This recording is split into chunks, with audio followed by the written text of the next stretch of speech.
Lots of parents don't like Eminem because they think he's a bad influence on kids. But some people have issues with the rapper that are much more personal. These celebrities weren't afraid to get shady about Slim Shady.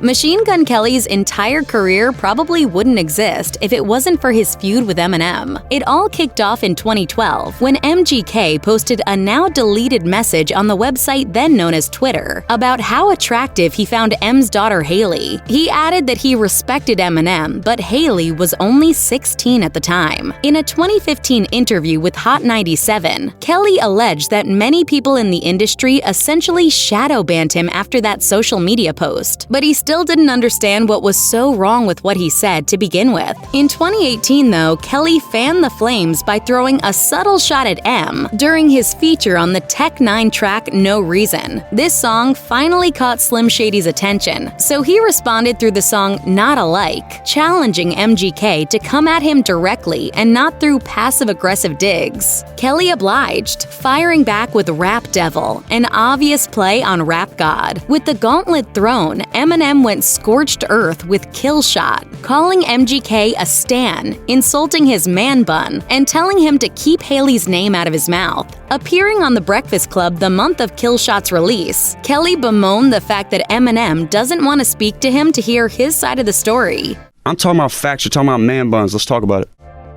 Ja Rule and 50 Cent have one of the most infamous, long-lasting beefs in rap history. But things really heated up between the two when Eminem got involved. After learning that 50 Cent had signed to Eminem's Shady Records, Ja Rule took it personally and went straight for the jugular. In his 2003 track, Loose Change, he took aim at Eminem's daughter Haley and his ex-wife Kim, but Slim Shady has never been the type to let something like that slide. Eminem unleashed his fury with retaliatory disses including Bully and Haley's Revenge, Do Re Mi. After that, the feud quieted down as Ja Rule's music career stuttered. Still, Eminem couldn't help himself from getting another lick in on the 2018 track Kill Shot. Even though the single was directed firmly at Machine Gun Kelly, Eminem called out Ja Rule alongside some of his other least favorite artists. Taking to Instagram, Ja Rule responded by talking up his own talents and declaring that being in Eminem's crosshairs is evidence of his power. As he once wrote, "The more M mentions my name, the more I realize how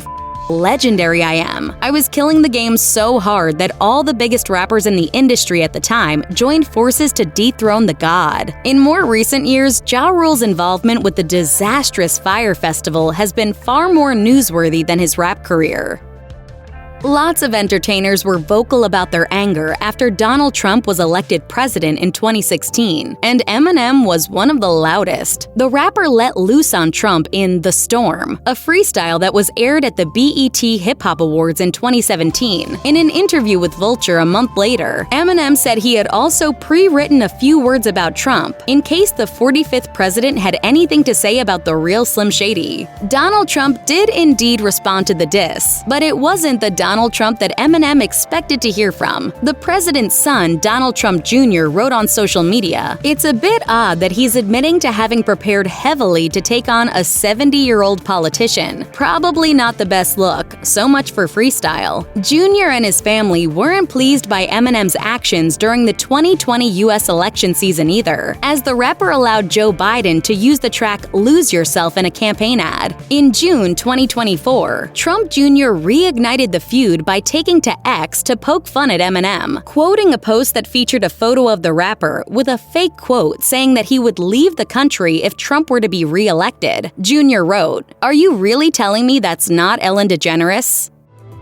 Joe Budden used to be a rapper, part of the Superstar Slaughterhouse group that was signed to Eminem's Shady Records once upon a time. However, Budden retired from the rap game in 2018, choosing to focus on his media obligations and his burgeoning podcast. In a 2017 episode of the Joe Budden podcast, Budden provided heavy criticism about Eminem's song Untouchable, saying, "Let me make myself clear. That Untouchable Eminem record is one of the worst records I've ever heard." Budden added that his comments were not a personal attack on Eminem, but he simply had to be honest about his thoughts. Slim Shady himself didn't see it that way though, as he blasted Budden on 2 tracks off his next album, Kamikaze. In the song Fall, M declared, "Somebody tell Budden before I snap." He better fasten it or have his body bag get zipped. Budden took to another podcast episode to explain more about his history with Eminem and how he held onto an opinion that he couldn't have stated when he was under the Shady Records umbrella. I've been better than you this entire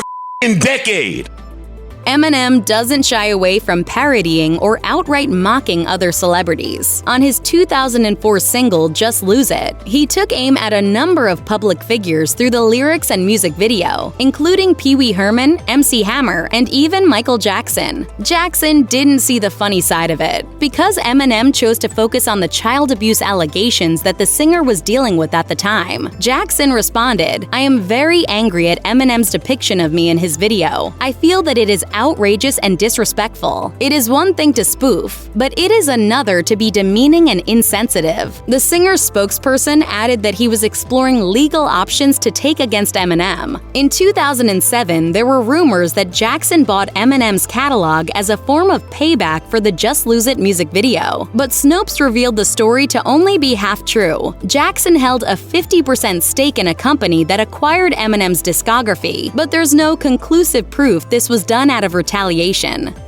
Suge Knight remains one of the most notorious names in gangsta rap, both for his celebrated achievements with the acclaimed Death Row Records and the numerous controversies that have followed him around. He also isn't averse to beefing with other titans in the genre. According to Eminem's former bodyguard Byron Big Naz Williams, Knight went after his client on 2 occasions. Speaking to Murder Master Music Show, Big Naz alleged that Knight tried his luck at the 2001 Source Awards. The bodyguard claimed that security wasn't allowed to sit with the talent, but he noticed an incident between Eminem and other individuals in the aisle. When he got there to find out what was going on, they told him they were from Death Row Records and said, "Suge Knight sent us to strong-arm Eminem and it's going down." Big Naz said that he jumped into action, working with Dr. Dre and the other bodyguards to ensure M's safety and to get him in and out of the award ceremony without incident. On a second occasion, Big Naz alleged that Knight organized over 50 men to be waiting for Eminem, Dre, and Snoop Dogg when they went to Hawaii. The bodyguard said that the holiday mood was over as they had to take precautions to protect themselves, as well as their wives and girlfriends who were also on the trip.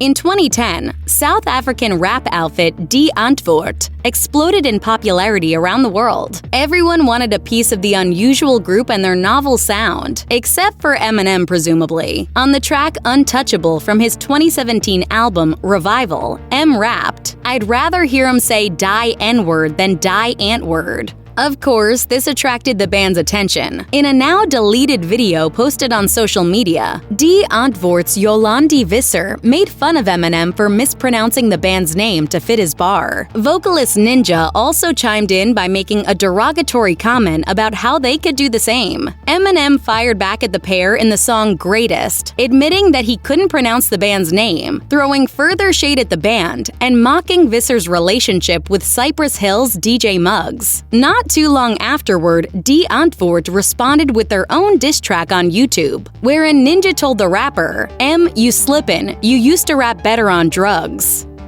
On a surface level, it doesn't seem like Eminem and Mariah Carey have much in common. Depending on who's telling the story, though, they might have had a romantic relationship in the past that didn't end on the best terms. Eminem mentioned Carey twice in his 2002 album, The Eminem Show. On the track Superman, he rapped, "What, you trying to be my new wife? What, you Mariah? Fly through twice." In a subsequent interview with Rolling Stone, M claimed that the pair dated, but said that he didn't particularly like her as a person. Carey soon released the song Clown, which many people believed was a denial about her relationship with Eminem. Appearing on Larry King Live in December 2002, Carey categorically stated that the pair never dated. "I hung out with him, I spoke to him on the phone, I think I was probably with him total of 4 times. This didn't stop Eminem, though, as he continued to throw around Carey's name in his tracks for years, even dragging her then-husband Nick Cannon into it. There were rumors that Carey would address the rapper in her memoir, The Meaning of Mariah Carey, but Eminem didn't come up at all. As Carey told Vulture, if somebody or something didn't pertain to the actual meaning of Mariah Carey, as is the title, then they aren't in the book.